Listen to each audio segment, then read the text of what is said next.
আসসালামু আলাইকুম প্রিয় দর্শক, আশা করি আল্লাহর রহমতে সকলে ভালো আছেন। প্রিয় দর্শক, আপনারা আগের ভিডিওতে দেখেছেন আমি কিভাবে কবুতরের ডিম ভেঙে দিয়েছি। কারণ 15 থেকে 16 দিন হয়ে গেছে, এখনো ডিম ফুটে বাচ্চা বের হচ্ছে না। তাই আমার সন্দেহ হলো হয়তো বাচ্চা এনার্জি পাচ্ছে না। তার জন্য আমি ডিম দুটো ভেঙে দিয়েছি, কবুতরের নিচে দিয়ে দিয়েছি। কবুতর সুন্দরভাবে তা দিয়েছে। তো এক রাতের মধ্যেই দেখুন বাচ্চা দুটো ফুটে কি সুন্দরভাবে তারা বের হয়েছে। এই যে আপনাদের দেখাচ্ছি, দেখুন বাচ্চা দুটো খুব সুন্দরভাবে দেখুন লাড়াচাড়া করতেছে।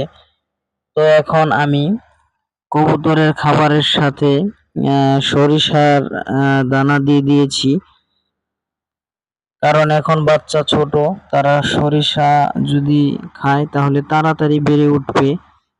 আপনাদেরকে আরো ভিডিও আমি দিব, আপনারা দেখবেন কিরকম বড় হয়েছে। তো দেখেন বাচ্চা দুটো অনেক সুন্দর হয়েছে, লাড়াচাড়া করতেছে। ডিম ফুটে বাচ্চা দুটো বের হয়েছে আল্লাহর রহমত। তো প্রিয় দর্শক, আপনাদের কবুতর যখন ডিম পারবে তখন 14 দিন হয়ে গেলে আপনারা ডিমটা হাতে নিয়ে সুন্দরভাবে আপনারা হালকা পানি দিয়ে, পানি না দিলেও মানে একটা ন্যাকড়া বা টিস্যু আপনারা নিয়ে হালকা পানি দিয়ে মুছে দিবেন।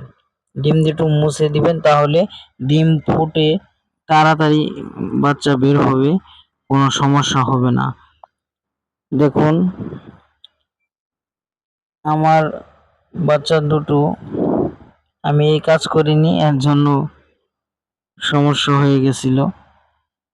তো আমি মনে করছিলাম যে বাঁচবেই না, তো আল্লাহর রহমতে বাচ্চা দুটো সুস্থ আছে।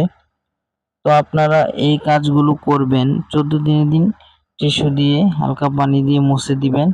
আর তা না হলে যদি 15-16 দিন হয় তাহলে আপনারা দেখবেন, ডিমটা হাতে নিয়ে দেখবেন, যদি ফোটার মতো হয় তো ভালো, না হলে আপনারা সুন্দরভাবে মুছে দিবেন।